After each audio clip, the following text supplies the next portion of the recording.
So violations, and just note, by the way, you guys are just sat there. I'm sat here talking. So have mercy on me as well. And I'll have mercy on you. G. One quick question, in the Qurbani. Yeah. So I do the Adha, yeah? The Hajj, yeah? Yeah. What about if I want to do, normally I do Qurbani on behalf of my family as well, yeah? Yeah, but that doesn't have to be there. So Qurbani as well? No, you don't have to do that. The udhiyah, the normal qurbani that people do, that's for us guys. Right. But the ones who are doing the hajj, for them, their hadi is the one that they do as part of their hajj. Can that be on behalf of my family as well? No, that's for you. Right. That's for you. But if you want to do an extra one, if you want to do one extra one there, then you just speak to your tour operator. But otherwise, you can just do that anywhere else. Right, okay. But this one for yourself, for your hajj, that has to be done in the haram. Right, okay. Yeah. Now, there are three types of violations. You have the badana, the badana. This is where you do a sacrifice of a large animal, a cow or a camel. Then you have the dam. The dam is the second type. This is where a sacrifice of a sheep or a goat. And then the third type is kafara. This is where you will give charity. Now the sacrifices have to be done at the haram. The kafara can be done anywhere. The dam or the kafara is for each violation, right? So whatever you do, the dam, the badana, whatever action that you've done is for each one. So for each violation. So one does not suffice all of them. If you have sexual intercourse before standing at Arafah, your hajj is invalidated completely. So it doesn't matter what you do. In this instant, you must give the dam, you do the sacrifice of the sheep or the goat, you complete the current hajj, and then you have to do a qada of this hajj in the future. Now someone may say, well, what's the point of me doing that then? There's no point. There is a point. The point is the mercy of Allah subhanahu wa ta'ala. Because you may have had a foolish moment where you just fell into desire with your wife and then it's just happened. But now it may be the case, just because you've given the dam and you completed this hajj, and then you may not even get to do the qada in the future. Allah subhanahu wa ta'ala sees the sincerity of your tawbah. He sees that you've tried to sort it out and rectify it, that He rewards you for it anyway. This is the same with fasting. You know when we say you have to stay in a state of fasting for the rest of the day? Right? Remember, if you break your fast, you have to stay in a state of fasting for the rest of the day. It's not the case, oh, I've broken my fast anyway now, let me just go and eat wherever I want. No, you stay in a state of fasting. Why? Because you repent for it. And then Allah may accept your repentance. Because if you do qada for it later on, you're not going to get the same reward as Ramadan. But now if you're chilling out, say, yeah, I'm broke anyway, let me just chill out, then how are you going to get the reward? Now, the badana, the big one. If you have sexual relations after Arafah, but before shaving the head and doing the tawaf or ziyarah, the hajj is still valid, but you have to do the great sacrifice. So you have to do a camel or a cow. Number two, you would have to do a badana if you perform the tawaf or ziyarah in a state of major impurity or during a period. So menstruation cycle, or a woman's gone into postnatal bleeding or whatever. Now the second type is the dam. This is where you sacrifice a sheep or a goat. Briefly run through these. There's going to be other things as well. But what I say is for you guys, if you're going, you've got my number. If you haven't, take my number. If you have any questions, just message me. And in that instance, I'll tell you what to do. And I'll make sure whilst you guys are there, I've got my phone with me at all times.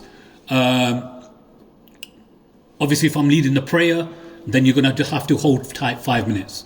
Or 7 minutes, 8 minutes, depending on what prayer it is. If you need it absolutely immediately and I'm not getting back to you, you've got a Hajj leader, your group leader. Locate them and ask them. If you can't find them, just go to any of the other tents. Just find a group leader, an Imam or someone. Just ask them first. Say, are you an Imam? Or are you a scholar?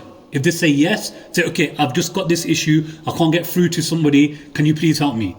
And they should help you. But if you just see a guy with a big beard and a hat on, don't think they're going to help you, because they'll just probably not know themselves, right? So be careful with that. If you cross the miqat, the boundary area, without an ihram, then you have to give a sacrifice. If you return and then enter ihram and then go ahead and do the hajj or the umrah, then the dam is waived. Tawaf of arrival and al-wida. If you do this in major impurity or in a state of menstruation, then you have to give a dam. Tawaf ziyarah without wudu, you are liable for dam. To kiss, touch or embrace a person of the opposite gender with lust or desire whilst in a state of ihram, you are required to do dam. If you masturbate, you are required to do dam. Applying fragrances to an entire limb or scented oils or mendi, henna, to the head, ankle, beard, hand, palm, thigh, calf, etc., you have to give dam. If you touch the Kaaba, the Rukn al-Yaman or the black stone and a lot of fragrance comes upon you, then you must give dam. But if only a little bit comes upon you, then you just give sadaqah. Wearing stitched clothing which covers the male's head for an entire day or entire night. So he covers his head for an entire day or night, or he just wears stitched clothing, then he has to give dam. If the muhrim wears the stitched clothing for a number of consecutive days, a second dam is necessary after 1 or 2 days. If a number of stitched garments are worn for a period of time, such as a shirt, trousers and underwear, the penalty will still be a single dam. If an item of stitched clothing is worn in a manner in which it is not normally worn, for example, wearing a cloak as a loincloth, no penalty is due. A penalty is only due when stitched garments are worn in the manner in which they are normally worn. If a person has a stitched garment that has also been perfumed, 2 dams are due upon him now. 1 for wearing the stitched garment and 1 for using a fragrance. You see the importance of being careful. And now do you see what I was saying to you? Be careful with trying to be a hero and doing qur'an. That's for later on. Once you've arrived at a position where you've got self-control, you're in a good spiritual state, then you go for things like qur'an and stuff. Otherwise you're going to cause yourself hardship.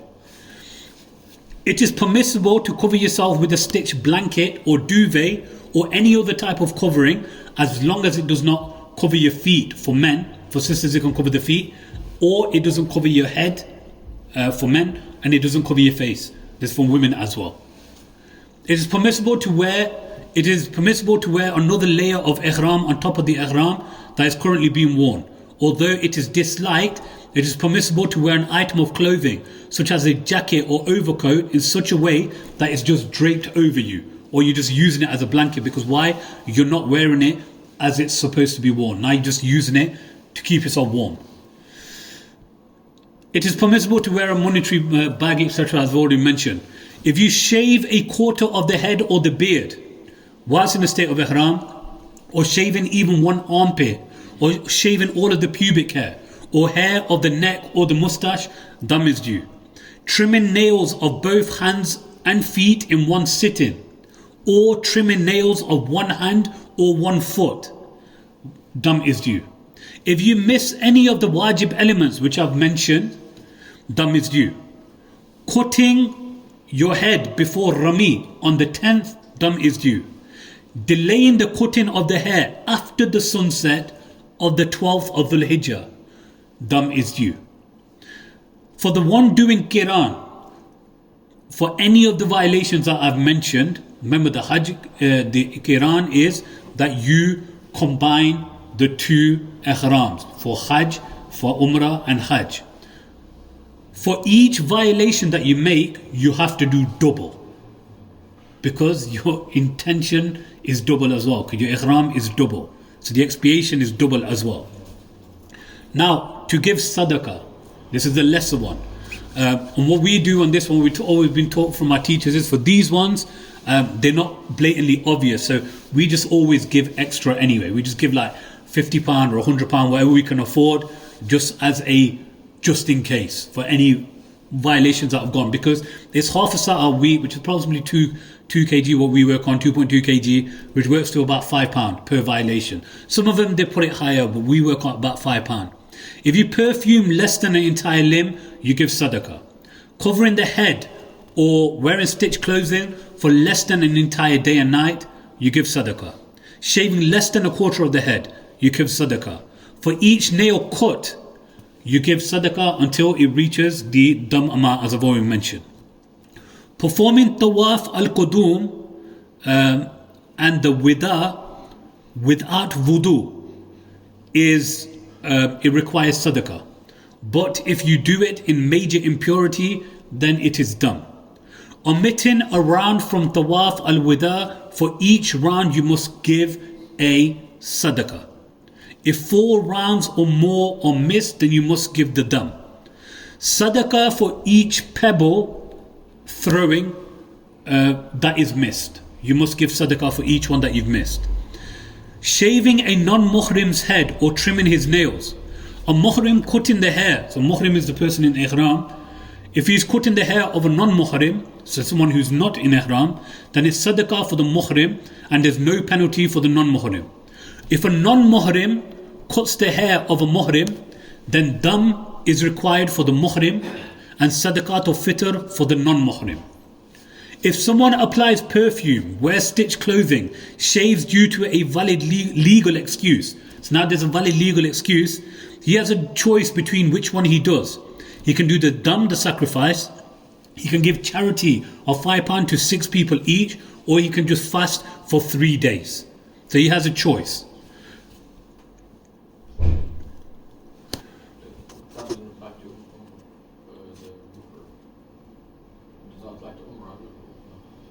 What do you mean? The shaving of head and the muhrim. No, this is just generally when it's in it, not to come out. If you're coming out of it, then it's all good. So there's a penalty if you miss with the stones as well? Yeah, you give a kafara for it. So it'll be like about £5 per stone.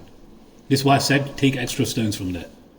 Yeah, so just collect 100 stones. Just have a bag and just keep that bag. What I would advise to you is don't put all your eggs in one basket. Less than sadaqah, killing a locust or a loose from the body, plucking a hair, then you have to give less than a sadaqah. You say, well, what's less than a sadaqah? You give whatever amount you wish. There's nothing due for killing a predatory animal, crows, kites, scorpion, mouse, snake, ant, flea, wild dog, any land vermin. Because why? All of these can cause you harm. Before we move on to the final violations, there are places where du'as are answered. So make note of these. These are related by Hasan al-Basri. He was from the Tabi'een. Ibn Hajj says he met a lot of companions and he would not have uttered this unless he had heard it from the companions themselves. So what are these? These places, the area where the tawaf of the Kaaba was performed during the time of the Prophet ﷺ. So this is the actual ground area where the tawaf was performed. Number 2 is between the door of the Kaaba and the black stone. This is known as the multazim. Number 3 is under the rain sprout. The rain sprout is, you know where the semicircle is? Under there is a rain sprout. There dua is accepted. But just going there to have a shower and stuff, that's not mentioned anywhere. You may just try and come to the conclusion that, water's coming down from the Kaaba, water's touched it and I want it to come up on myself. That's all good and well if you want to do that. But these are the places where dua is accepted. Hasan al-Basri, remember, he's from the Salaf al-Salih. He said inside the honored Kaaba, you can't get in there. So again, the semicircle, you can get in there. That's inside the Kaaba. At the well of Zamzam, the marking is still there behind Maqam Ibrahim. You can find that. Behind the station of Ibrahim, alayhi salam, at Safa and Marwa dua is accepted. What's going between Safa and Marwa dua is accepted. At the place of Arafah, dua is accepted. In Muzdalifah, at Al-Mash'ar Al-Haram. So this is where the masjid is of Muzdalifah. If you can get there, make dua there, dua is accepted. In Mina, the dua is accepted. At the first site of stoning, where the Jamarat is, dua is accepted. At the middle site for stoning, dua is accepted. Upon looking at the Kaaba, dua is accepted. In the semicircular closure, the Hatim, dua is accepted. And another place where they say dua is accepted is, he has a note to this, is where you are looking directly at the door of the Kaaba, directly on the opposite side used to be a second door, where people used to go in from this door and they used to come out of the other one. going to the back there, right next to the Rukn Yaman, making dua there, dua is accepted as well. And then obviously between Rukn Yaman and the black stone, dua that you make there, dua is accepted there as well. So these are places where you go, you make dua, and inshallah ta'ala, dua will be accepted.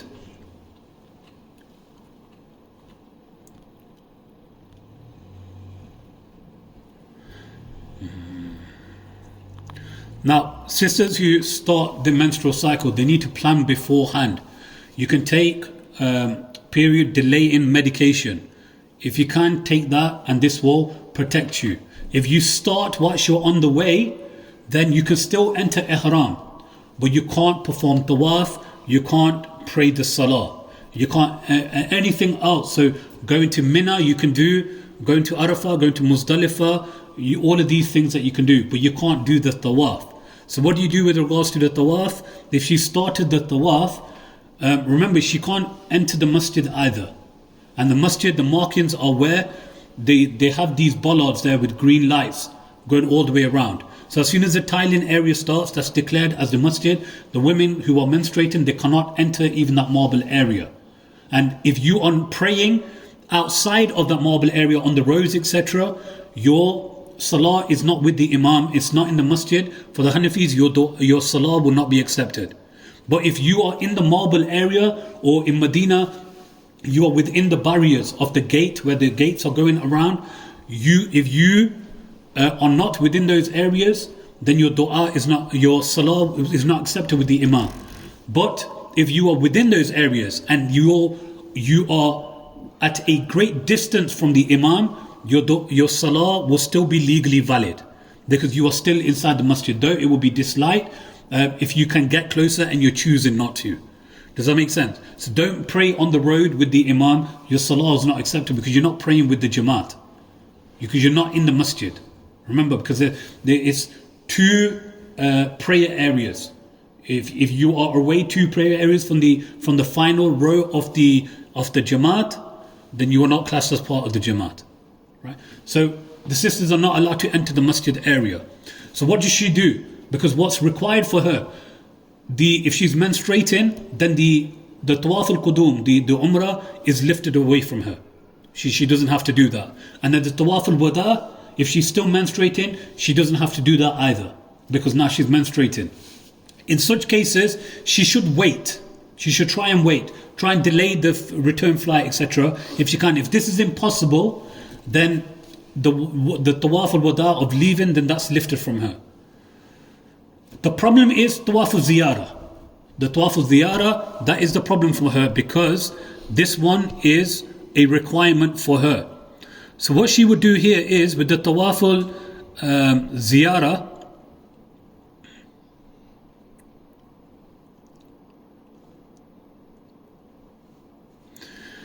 that's tawaf al-ifadah, that will not be dropped, as the Prophet ﷺ did not allow that to be dropped. So if the woman gets her menstrual cycle during this time, she must wait until she completes menses in order to perform this one. According to the Hanafis, she must wait until she is clean to perform this tawaf. If she cannot wait, her flight time is due, and then she cannot change the flight time, then what she will have to do is,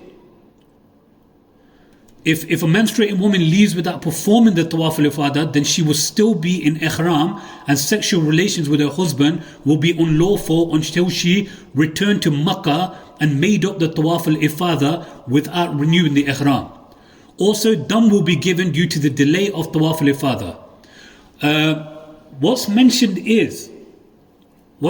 with some is that, according to some scholars, like from the Hanabila, they say that the woman will perform tawaf even in the state of her menstrual cycle.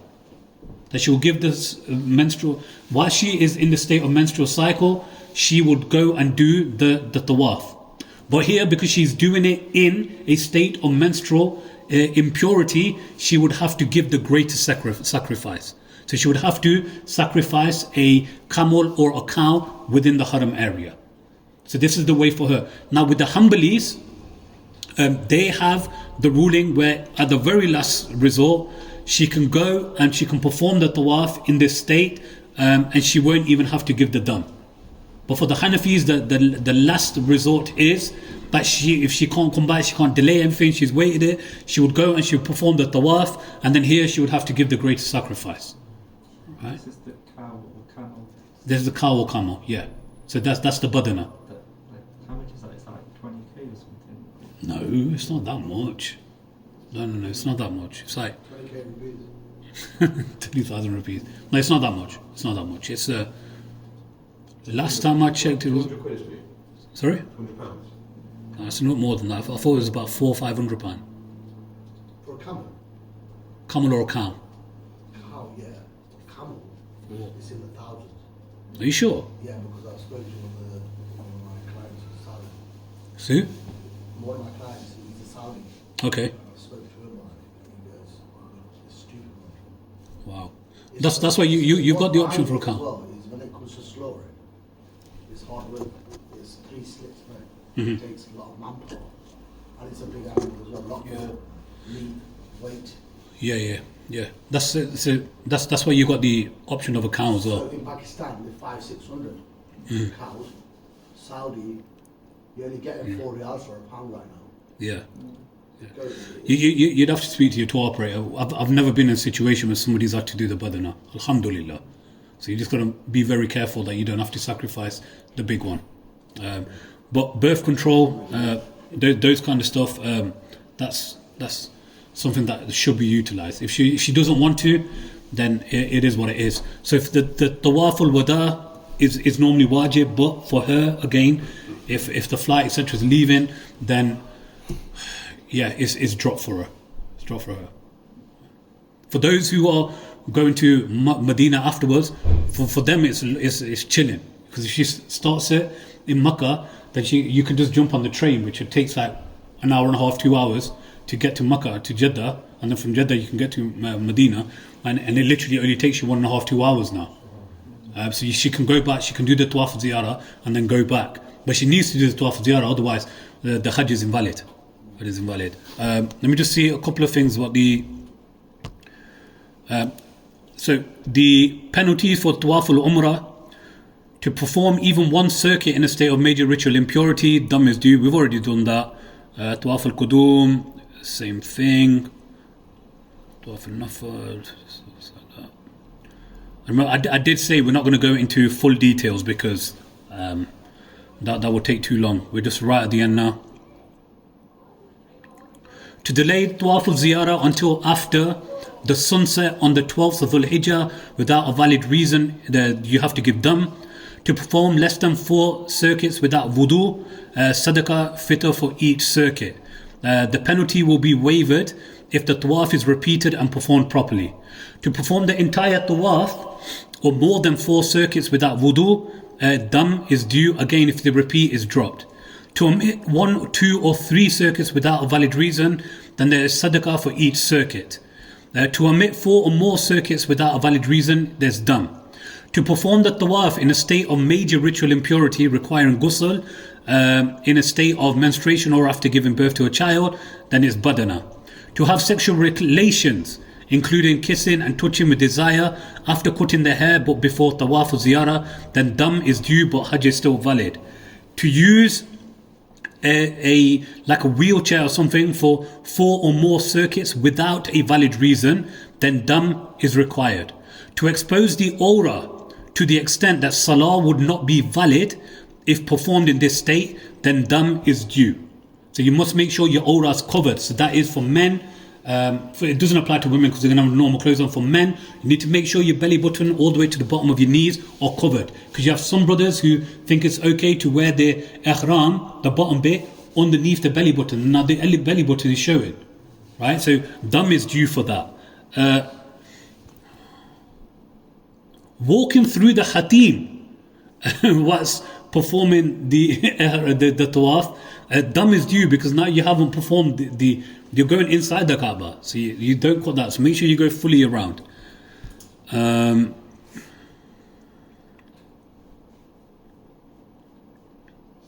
you wear a watch in her? Yes. Right, tawaf al-wada. To omit the tawaf entirely, dam is due.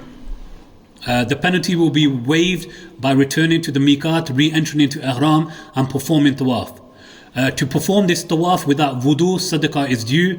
To omit 1, 2, 3 circuits without a valid reason, sadaqah for each circuit. To omit 4 or more, dam is due. To perform the tawaf in a state of this tawaf in a state of major impurity, again as I mentioned, dam is due. This tawaf, the tawaf al-wada, is not obligatory for those performing umrah only. For those, because people who are performing umrah, they say, oh, you got to do tawaf al-wada. No.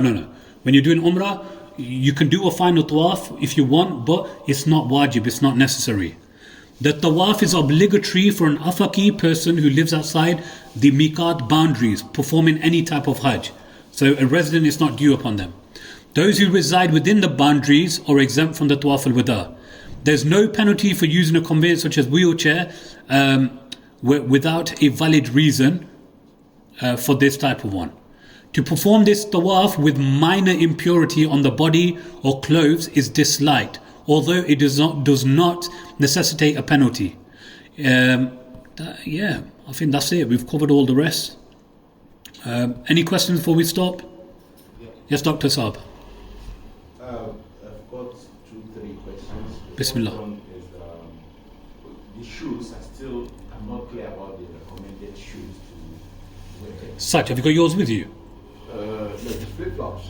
Just normal flip-flops. Just the normal one that the front is. The ones with the 2 little straps. Have you got yours? No, I've I've got got pictures one. showing pictures. So I'll just bring this. Yeah, just bring it. So we just normal flip-flops that you wear to the beach. Yeah, but not the sliders ones, the ones that cover the top. Oh. Not those ones. There's those ones like just like a little strap, like a V. He's going to get you some. Okay. Between the Because I was. So I was thinking is the other one.